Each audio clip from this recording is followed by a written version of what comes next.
Chapter 2. It was Thursday morning around 9. The FBI had to come over to discuss the murder of my brother. They would have come before but the funeral, but she said she didn't want to deal with it till after the funeral. They agreed. I don't think Ma still wanted to talk about it because she stayed in her room and she knew they were coming. They're probably gonna ask me all the questions since parents usually don't know much. I thought over a bowl of cereal. I put so much milk in my cereal when I got to the end, it was just so soft. Slid down my throat without chewing. I was so used to all the milk, using it all.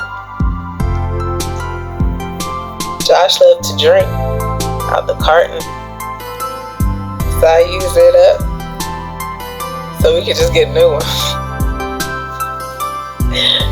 The FBI was supposed to be here 15 minutes ago. I figured they should be on time. I went upstairs and I could overhear Aunt Mandy talking to Mom. But I know better to eavesdrop, but that wasn't until I heard my name. Mom just said that she thinks I know more than I'm leading on.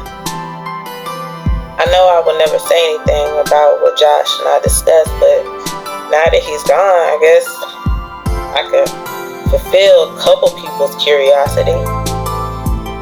I walked off because I never heard anything. I walked down the hallway, but I couldn't help to stop at Josh's room when I smelled his scent, Nautica, and then deodorant of Degree. I pushed his door open. It was the same way as he left it. The cops haven't searched, because he didn't die here. His room was always a mess, but he could always find everything.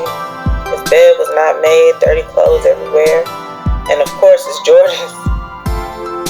They clean from a buffer in a box. His CDs were always everywhere in an open book. They had to return to the school.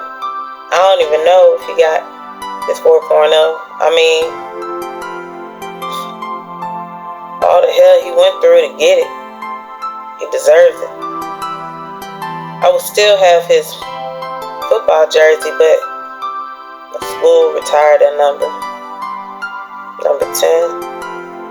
It's in the gym hung up, as far as I know. Amanda walked down and asked what I was doing and why. Because if I come in here, I'll just be hurting myself in this room. It's not good for my health, she said. She really came to tell me that the FBI was there and they can't deal with my depressed mom anymore.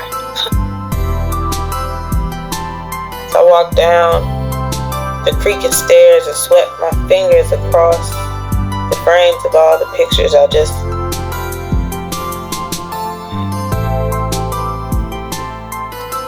I don't know, I just cried. Ready to finally tell the truth. No one but a couple people knew the truth, and now all those people really didn't count. I stepped into the den where the FBI was. There was a man and woman. Both were young, but it seemed like they were both interested. The uniforms were nice and creased and shoes were shiny. One said, "Hey, I'm Agent J. Murphy and this is my partner, Agent Justin Hollister. We would like to ask you some questions, as you probably already know."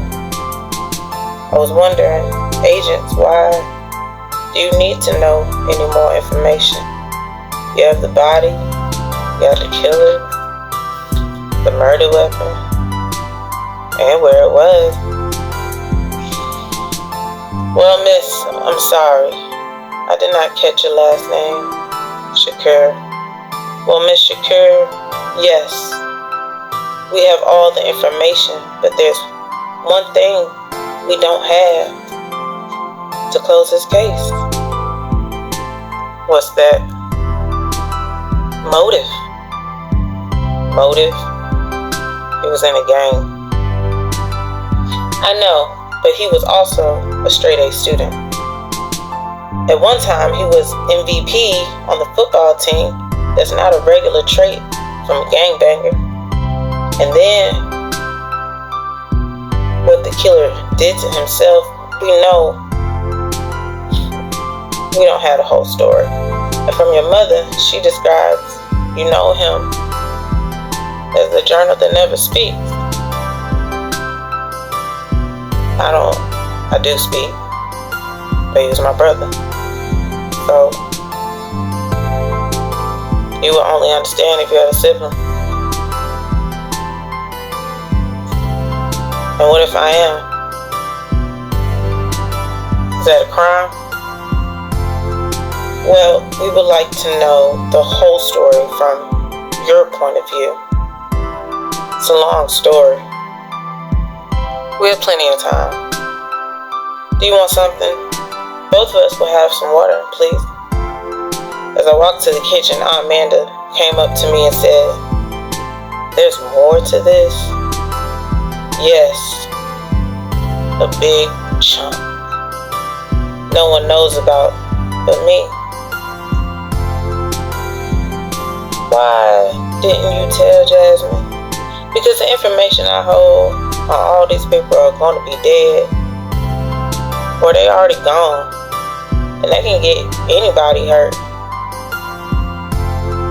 I walked back into the den and gave them the drinks while I started the story. And they had their reporter out.